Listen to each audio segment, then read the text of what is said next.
First off, questions. Jenny. Sometimes you're in a situation where you don't feel it's appropriate to express a feeling. Say, for instance, you're at work and you're dealing with a customer and you really can't say what you would like to. Mm-hmm. So you sort of feel like... Sort of like on this tape. Right. Okay. Go ahead. So you kind of say to yourself, well, I'll set that aside for later. Mm-hmm. And, you know, just do my job and go back to it later. But it's very easy to forget about it, so in essence, you've stuffed it. Right. So how can you be true to that situation and not stuff it? Okay. Good question. Good question. Okay. Be with your experience. Let whatever come up, and function efficiently on the physical plane. So you don't put it aside. You allow yourself to be with it. Otherwise, by putting aside, you're taking the time to stuff it somewhere, and it's going to come out anyways. You're going to end up vibing. You end up vibing it. So okay, I'm really ripped right now. And that is usually the one that... Yeah, I figured that would be it. No, I'm happy. Yeah, I'm happy. It's not quite the one that's put aside. So I'm really ripped right now. I'm going to put it aside. Go ahead, everybody. Can you get ripped right now? Yeah. Okay, can you put it aside? Come on, put it aside. Makes it worse. Yeah. Put it aside. Put it aside. No. Okay, I'm really ripped right now. Okay? I'd like to... That person... Okay. Hi, can I help you? Because if you allow yourself to have what you have, not fight it, not deny it, not shove it somewhere, it won't vibe out there. But if you, or you stuff it, what happens when you stuff it? Well, you think you've stuffed it, but it still comes out. It still comes out, and you might not direct it at the person that you'd like to direct it at, but 2 customers down, or your coworker is going to get it. Yeah. Well, right, and then like it comes out at someone who has nothing to do with it whatsoever, or you also can project from there, like, oh, something else happens, and then you jump straight to Right, whatever because you the can't other hold vibration was, and you're not discerning at all. It's just Right. bleh. That's It right. doesn't come out and you suffer. That's right. Or Right. And you end up like splattering. Right. I feel like it splatters. Well, that's splattering, but if you don't let it come out at all, you're Right. you're vibing, and you end up with an ulcer. You end up physically ill. You end up really, really unhappy, and you're not dealing with it. The stuffing it only causes you to it's not healthy at all. Splattering isn't healthy, and stuffing isn't healthy. So you give yourself permission to have it. That's what I have right now. I'm really ripped. So with a coworker that you know, that you don't have to anything, you could say to them, they ask how you are, and you say, I'm really ripped right now, but I'm okay. But with the customer, I'm really ripped. It's sitting there. I've got it. There's no question. I'm going to let whatever come up, and then you just smile and you handle the situation. You speak nicely. Sometimes that feels completely wrong. Like you're smiling and it's not. But you're actually, that is your being appropriate. That's being efficient on the physical plane. If you were to express yourself, wouldn't that be wrong? Yes. So who's telling you that smiling and speaking nicely to that customer is wrong? Small cell. Small cell. Okay. Got it?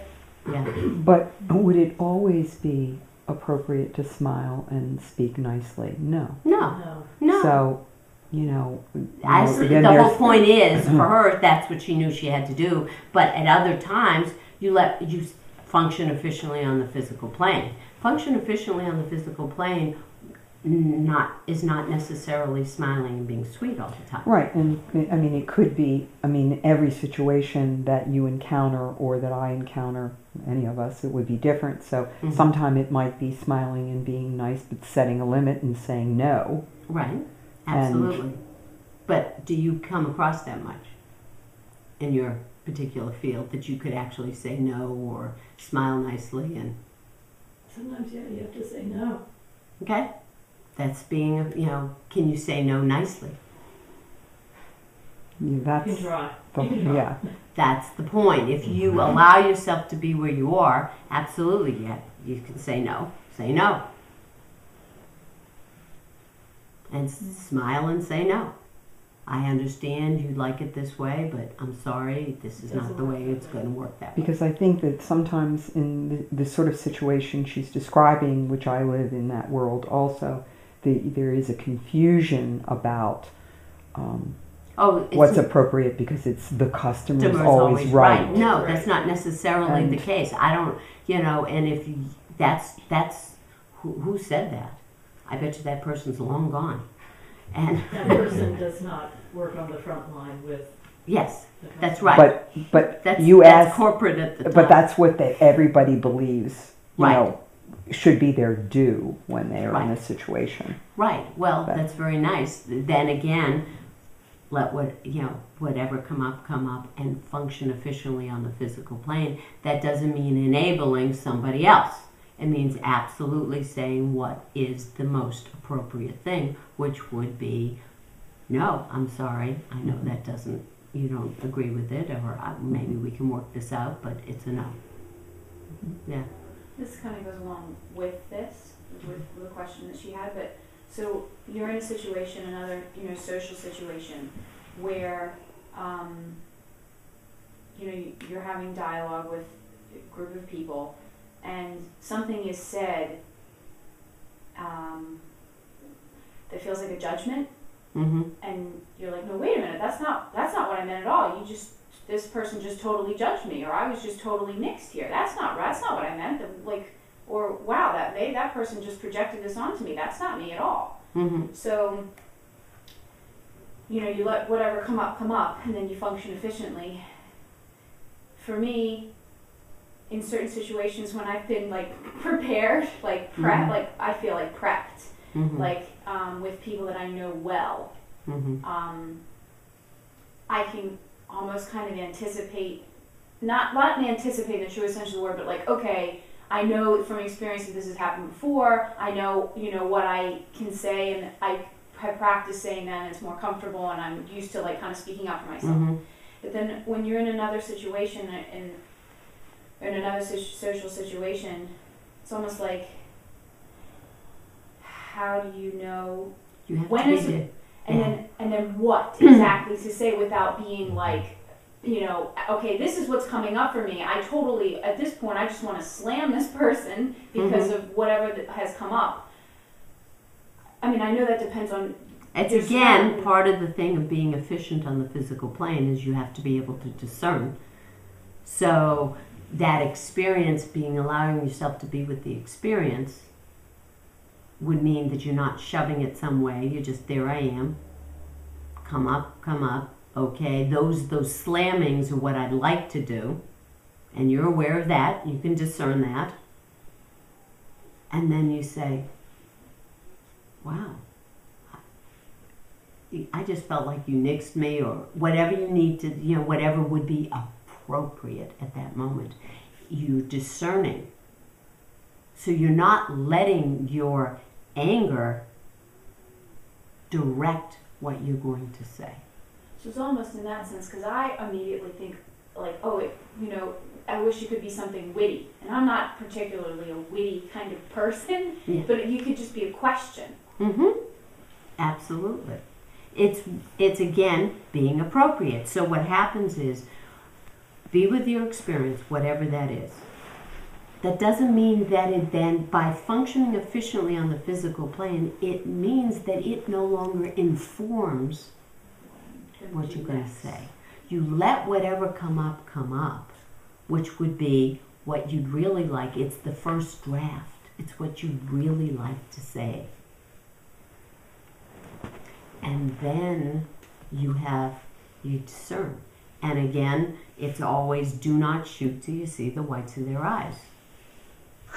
So it's also, it's at a point like that, when you are able to say, okay, here's how I'm feeling, I'm ready to slam this person, in that instant when you admit that to yourself, you almost become less attached to the situation, and you're able to function efficiently on the physical plane. And it's your small self that's going to be the part that says, oh, you should slam this person, or you should stuff this. Right. Oh, absolutely. So it plays both sides. Right. So the appropriate thing is to stuff it. The appropriate thing is to splatter it. No, I mean, that's the whole point of not listening to any of that. Right. Enough listening to that small self. How much has it done for you? Is it working for each of you? Is it? No? No. Sometimes I have a hard time when trying to follow that, in that I will forget the with. I will be my experience, not be with my experience. And then I just get lost in that pool. Right. So that segues into this. I wanted to do this. We've done it before. We're going to do it again. Okay.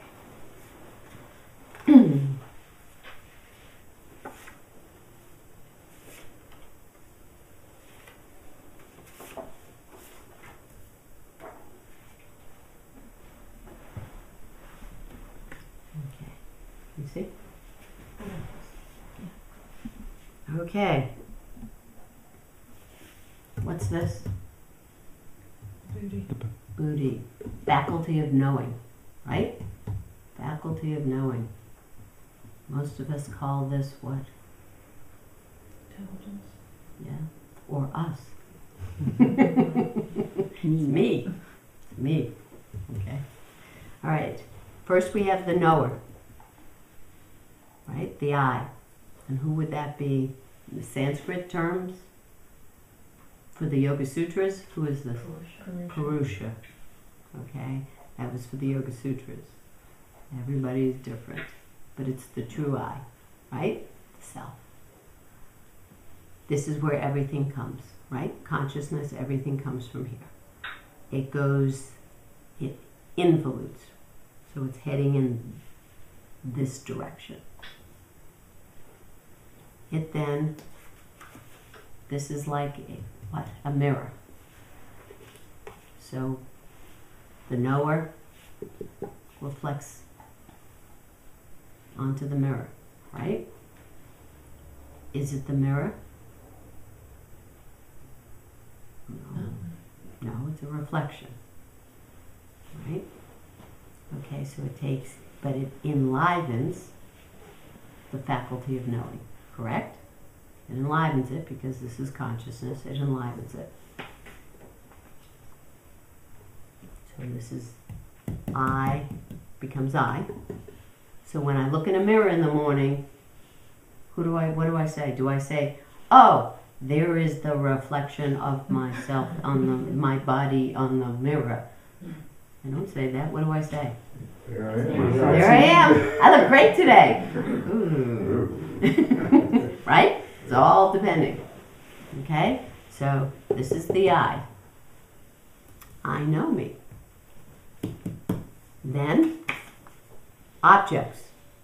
So let's do known objects. It comes over here because these are the real known objects. Okay? Known objects. They go this way onto the mirror. And what are those objects? Some of them. People. Could be people. Qualities, Qualities. vibration. Vibrations. They can be anything and everything. Property, nature. But what is it? The qualities. So let's say I'm going to pick a couple of qualities like good, fun,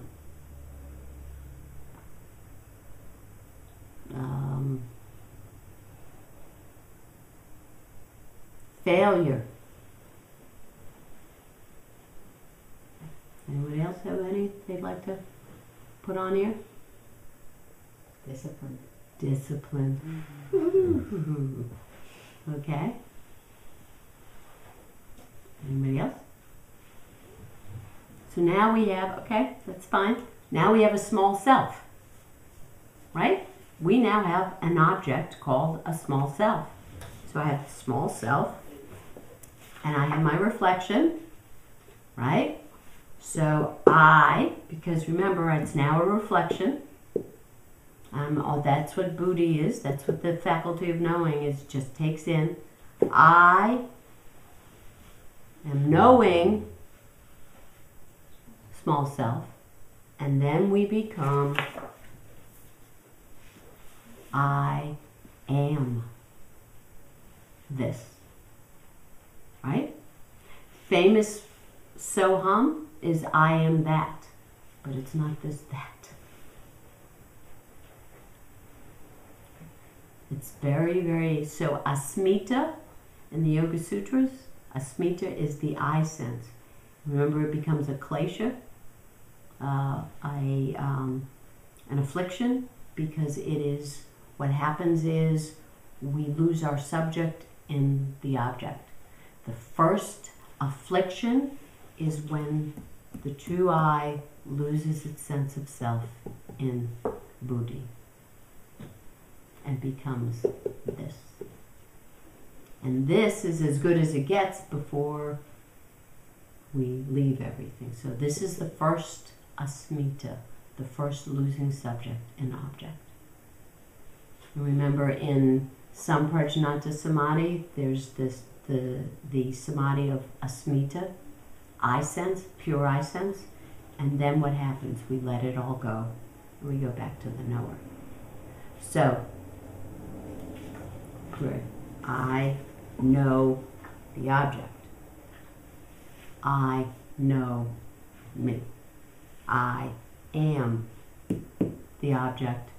This is me. Right? So I'm no longer with an experience. I am the experience. But can I be the experience? Why not? Because you can perceive it. You can perceive it. Yes.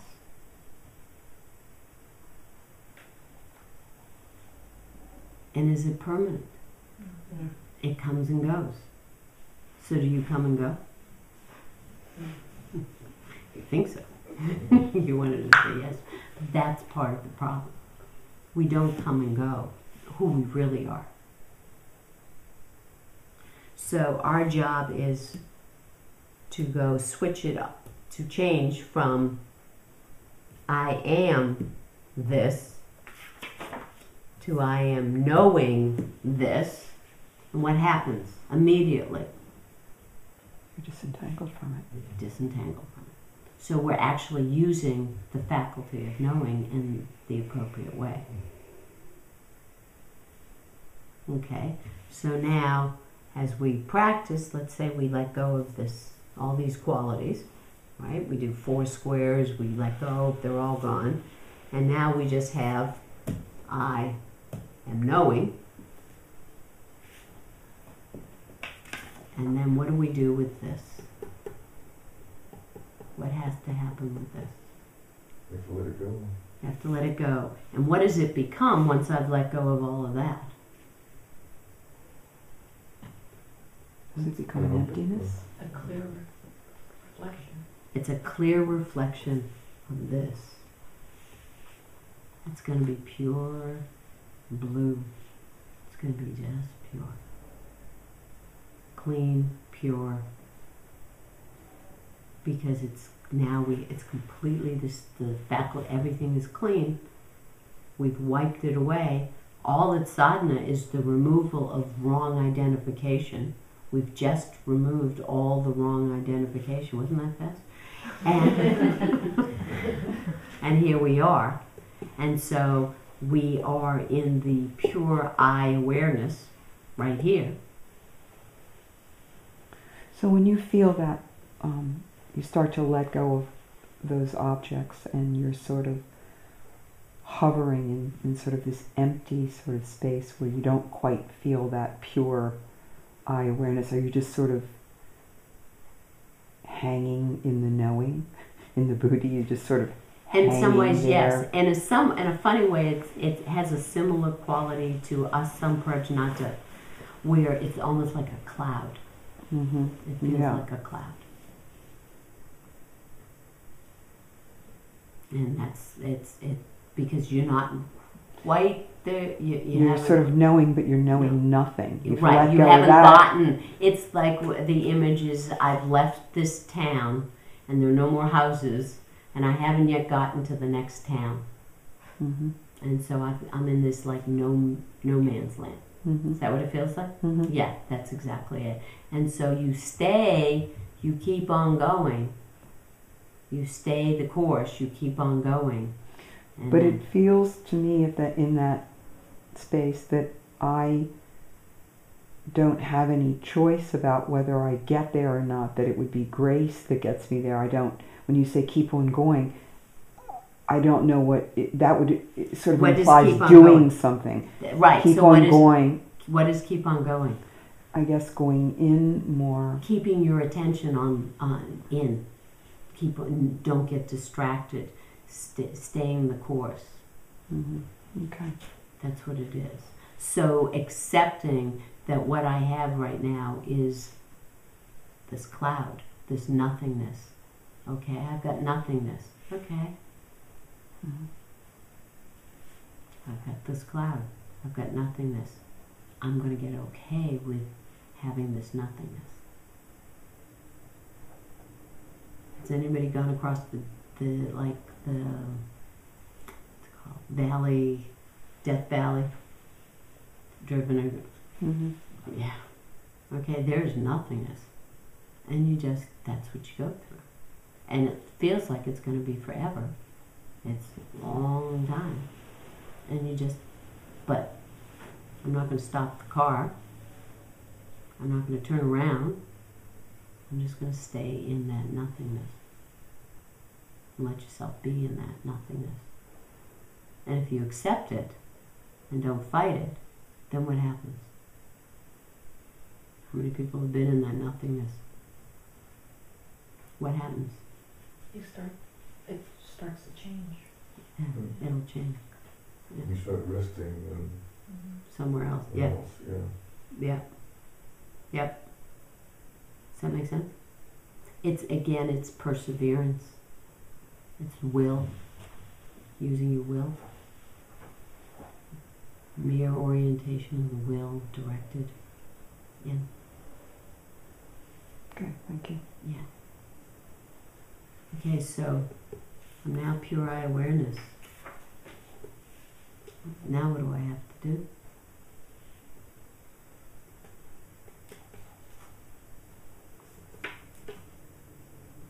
What do I have to do? I'm done? Do you have to drop that too? I have to drop that too. I have to drop that too. So that then it's just this. Just the knower, the pure knower. No more reflection. Isn't that nice? You don't have to get up in the morning and look in the mirror. So you'd be pure consciousness. Now, I want to operate or function here. What do I have to do? Enliven. I have to enliven these vehicles. So I'll have to use them.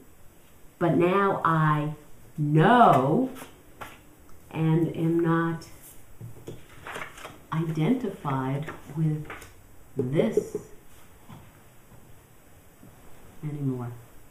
I'm not identified with my faculty of knowing as being myself.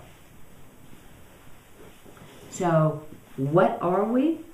The truth is, we are identified with the dirt on the mirror.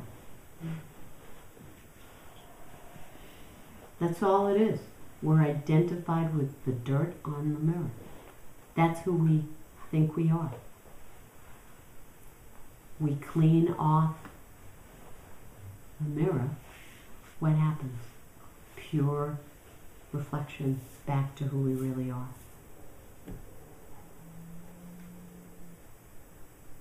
This make sense? Questions? Clear?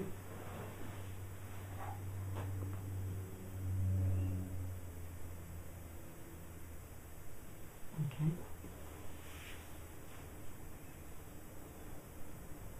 Anything else? For me, you've done this before, but it's a different experience now after what we've been studying.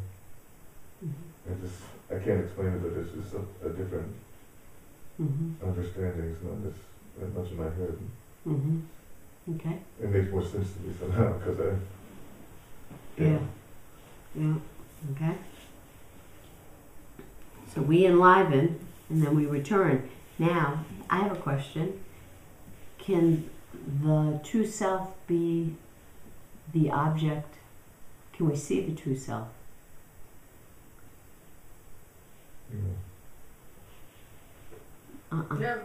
No. No. So what's the best we can see? Booty. The booty. We can see the pure eye, and that's where people get stuck. And then we have to let that go. And then we're pure subject.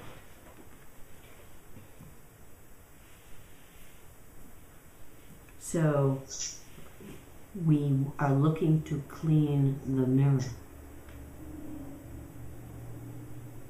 and let go of all the vibrations that cloud the mirror, all of them. But what about the good? No, not the good ones. Don't get to keep the good ones. And the good ones that you decide might not be the good ones that you decide. They all have to go. They all have to go. And I have this, we were talking about self-esteem, and I wrote that self-esteem gets in the way of our being ourself.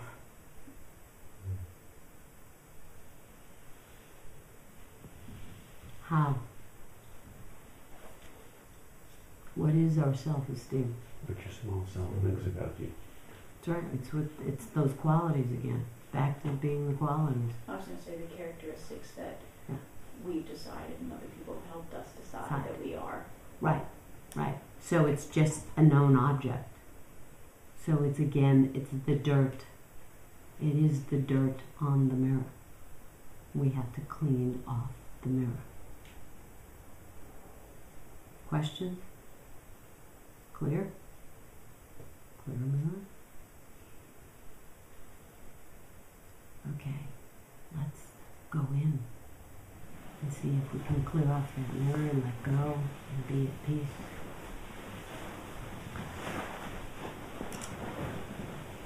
Get comfortable.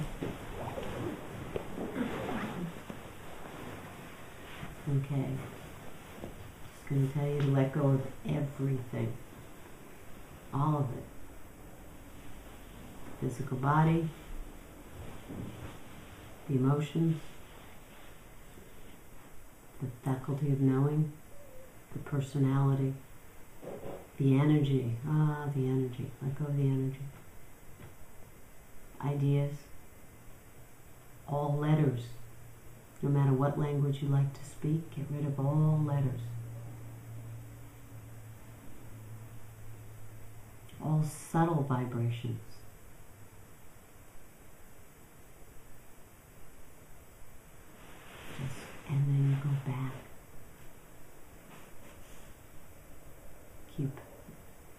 taking your awareness to the real, to the heart. Keep going in.